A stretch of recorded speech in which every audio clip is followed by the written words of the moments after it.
Hello my friends. Welcome to video number, I think this is 4 or it could be 5, but it doesn't matter. I'll make sure that on the description this makes sense, and I'll make sure to make a playlist of the videos regarding these two guitars. So this entry, what I'm going to talk about in this short vlog, I hope to make it short, is more or less what I've been doing to progress on the guitars. I have been moving forward, obviously, but one of the things that I said on the other video, on my last vlog that I was going to do, and I've been doing, is tooling, making my life easier, because as it so happens, this model seems to be popular, and if I'm going to keep on making them, I need to find ways to make them faster. So I spent a good amount of time making this mold. I'm really proud of it. It's made out of MDF.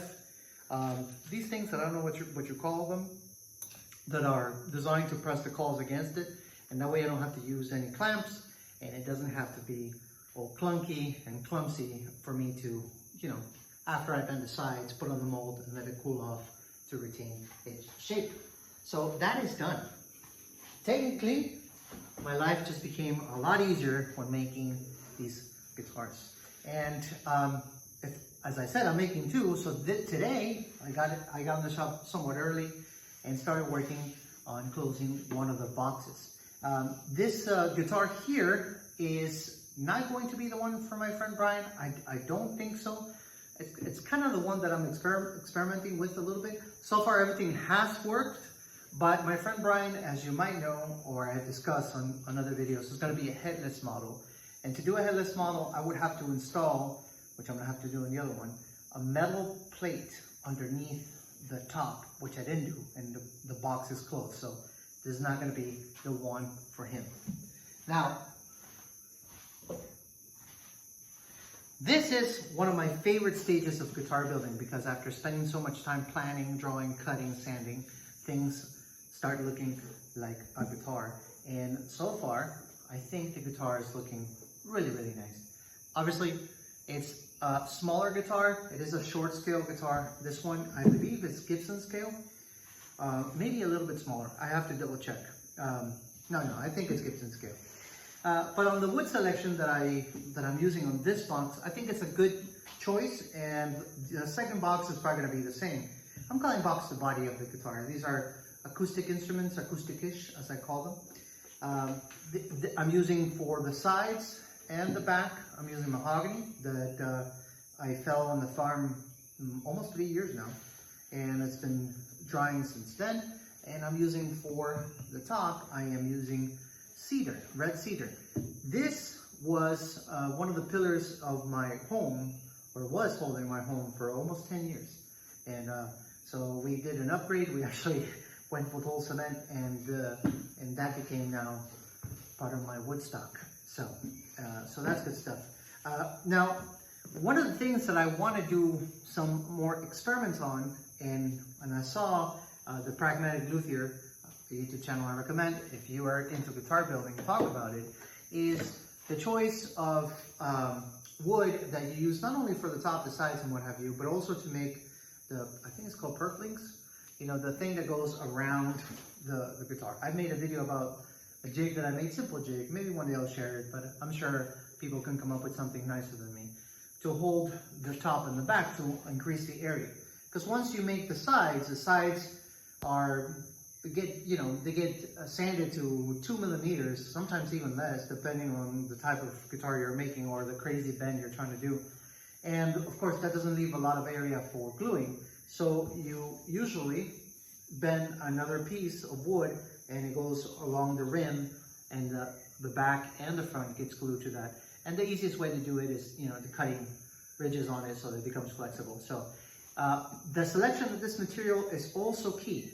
And the last time I built this model, I used the same wood that I used for the top.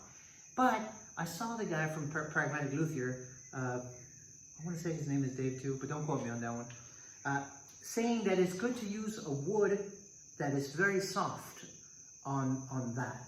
And the reason being, or the logic behind it, is to isolate the top from the sides. I find that to be interesting.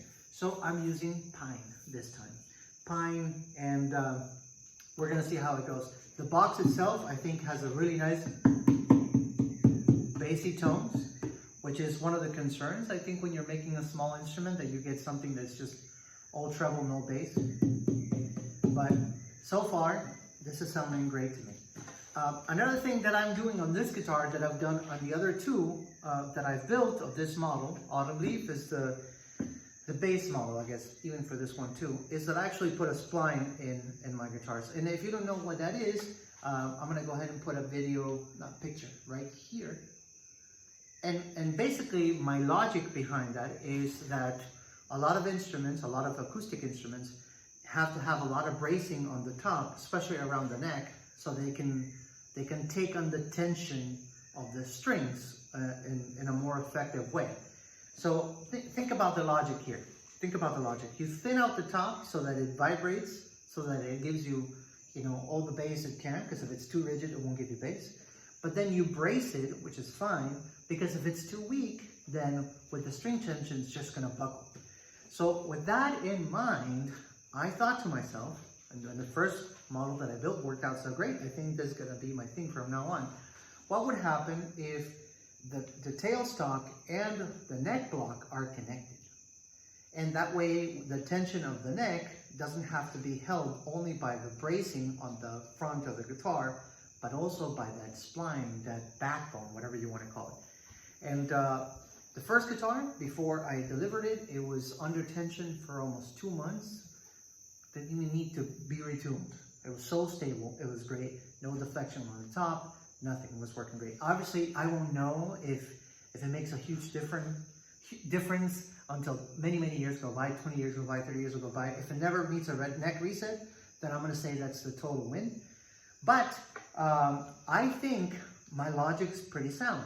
I don't know, let me know what you think about that.